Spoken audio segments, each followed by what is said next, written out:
ఇంద్రకీలాద్రి దుర్గమ్మ గుడిలో వైభవంగా చండీ హోమం. విజయవాడ ఇంద్రకీలాద్రి దుర్గమ్మ గుడిలో అత్యంత వైభవంగా చండీ హోమం నిర్వహించారు.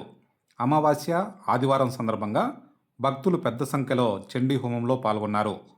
అమావాస్య పర్వదినాన్ని పురస్కరించుకొని ఆలయ ప్రాంగణంలోని యాగశాలలో ఈ విశేష చండీ హోమం పూజా కార్యక్రమాలు ఎంతో వేడుకగా నిర్వహించారు అర్చకులు. ఇందులో ప్రత్యక్షంగా 233 మంది భక్తులు నేరుగా యాగశాలలో పాల్గొని చండీ హోమం పూజలు నిర్వహించారు. ఇక వివిధ ప్రాంతాల నుండి ఆన్లైన్ ద్వారా బుక్ చేసుకున్న 91 మంది భక్తుల పేర్ల మీద అర్చకులు పరోక్షంగా చండీ హోమాన్ని నిర్వహించారు. శత్రు బాధలు తొలగి ఆయుర ఆరోగ్య ఐశ్వర్యాలు సిద్ధించాలని లోక కళ్యాణం కోసం అమ్మవారికి ఈ హోమం నిర్వహిస్తారు. ప్రతిరోజు ఉదయం 8 గంటలకు ప్రారంభమయ్యే అమావాస్య వంటి పర్వదినాల్లో భక్తుల రద్దీని బట్టి ప్రత్యేకంగా నిర్వహిస్తారు.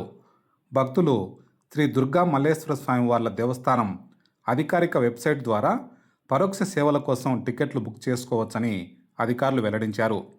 అమావాస్య రోజున ఇంద్రకీలాద్రిపై చండీ హోమం నిర్వహించడం వలన సకల దోషాలు నివృత్తి అవుతాయని భక్తుల ప్రగాఢ విశ్వాసం. యాగశాల భక్తులతో కిక్కిరిసిపోయి ఆధ్యాత్మిక శోభ సంతరించుకుంది.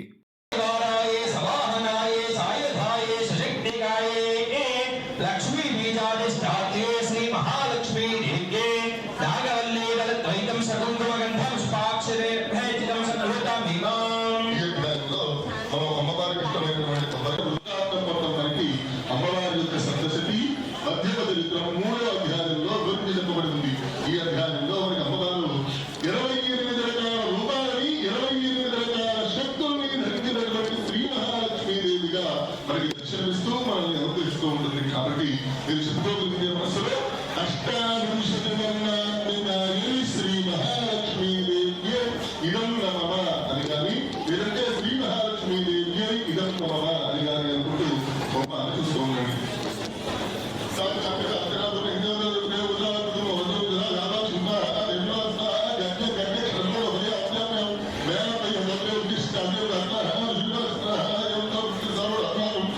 తీసే